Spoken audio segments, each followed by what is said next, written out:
राजवीर को हमेशा लगता था कि पुरानी हवेली की कहानियां बस झूठी बातें हैं, लेकिन उस रात जब नींद खुलते ही उसे वहां से हल्की रोशनी आती दिखी, तभी उसे समझ आया कि कुछ चीजें सिर्फ कहानियां नहीं होती। राजवीर बचपन से ही शेखपुरा गांव की पुरानी हवेली के बारे में सुनता आया था। लोग कहते थे कि वहां रात को अजीब अजीब आवाजें आती हैं और अंधेरे में किसी के चलने की आहट महसूस होती है। शहर में पला बड़ा राजवीर इसे सिर्फ पुरानी कहानियां समझता था, लेकिन जब उसकी नानी बीमार पड़ गईं और उसे गांव जाना पड़ा, तभी सब कुछ बदल गया। गांव पहुंचते ही उसने महसूस किया कि लोग हवेली का नाम सुनते ही चुप हो जाते हैं। नानी ने भी सख्ती से मना किया कि वह कभी उस हवेली के पास ना जाए, लेकिन रात को जब राजवीर की नींद खुली तो उसने देखा कि हवेली की तरफ से हल्की सी रोशनी झिलमिला रही थी, जैसे हवेली के अंदर कोई धीरे धीरे घूम रहा हो। क्यूरियोसिटी ने उसे मजबूर किया और वह रात के अंधेरे में बिना किसी को जगाए हवेली की तरफ चल पड़ा। जैसे ही वह दरवाजे के पास पहुंचा, हल्की हवा ने पुराने लोहे के गेट को हिलाया और वह अपने आप खुल गया, जैसे किसी ने उसे अंदर बुलाया हो। अंदर जमीन पर हवा की एक ठंडी लहर चल रही थी। दरख्तों की शाखें दीवार से टकराकर हल्की सी टक टक की आवाज पैदा कर रही थी। राजवीर ने टॉर्च चलाई, लेकिन रोशनी ने अंधेरे को कम नहीं किया। उल्टा उसे लगा कि जैसे अंधेरा और गहरा हो रहा हो। हवेली के सेंट्रल हॉल में एक पुरानी पेंटिंग लगी थी, एक यंग लड़की की। उसका चेहरा बहुत मासूम था, लेकिन उसकी आंखें ऐसे लग रही थीं जैसे जिंदा हों, जैसे वह सीधा राजवीर को देख रही हो। वह पेंटिंग देखकर सिर्फ पल भर रुका, मगर फिर उसे महसूस हुआ कि उसके पीछे कोई चलकर गुजरा हो। मुड़कर देखा तो कोई नहीं था, सिर्फ हॉल का ठंडा खालीपन। मगर फिर भी उसे किसी की सांस अपनी गर्दन पर महसूस हुई।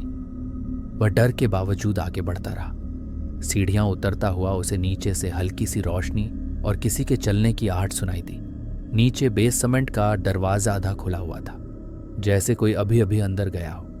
राजवीर ने लंबी सांस ली और दरवाजा खोल दिया। बेसमेंट अनएक्सपेक्टेडली साफ था, कोई चीजें इधर उधर नहीं, सब कुछ सेट था, जैसे कोई अभी भी यहां रहता हो। बेसमेंट के बीच में एक छोटी सी स्टडी टेबल थी। टेबल पर एक डायरी पड़ी थी।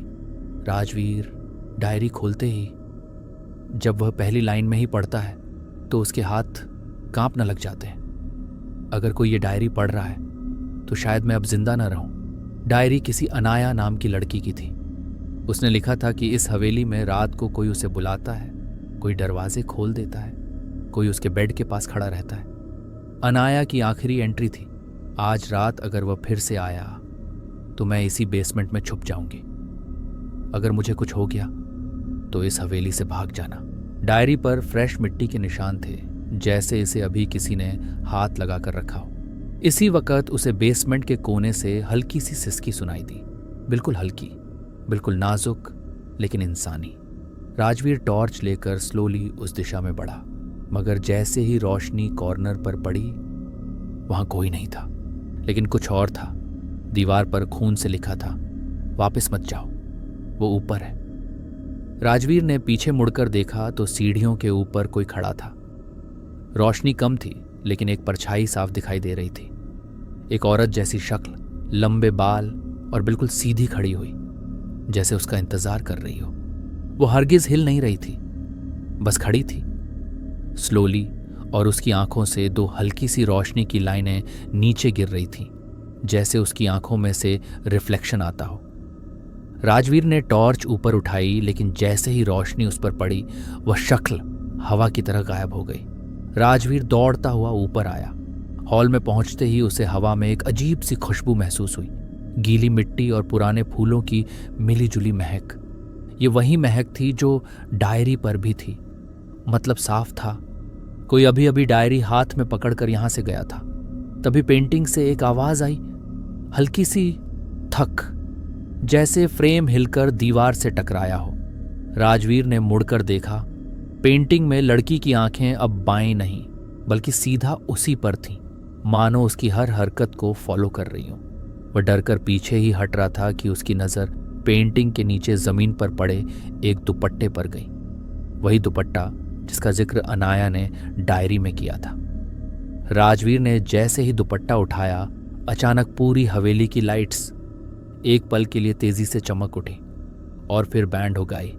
उस एक पल की रोशनी में राजवीर ने देखा कि हॉल के बीच वही लड़की खड़ी है, बिल्कुल वैसी जैसा डायरी में उसके बारे में लिखा था। सफ़ेद ड्रेस, गीले बाल और बिल्कुल काली आंखें। अंधेरा आते ही वह फिर गायब हो गई। अब राजवीर समझ चुका था कि हवेली खाली नहीं है, यहाँ कोई रह रहा है या कुछ। उसने जेब से फ़ोन निकाला, फ्लैशलाइट ऑन की और वही रोशनी सीधे उस डायरी पर पड़ी जिसे वो पकड़े हुए था। डायरी के आखिरी पेज पर एक नई लाइन लिखी थी जो पहले वहां नहीं थी। तुम भी उस रात की सच्चाई जान चुके हो, अब तुम भी यहां से नहीं जा पाओगे।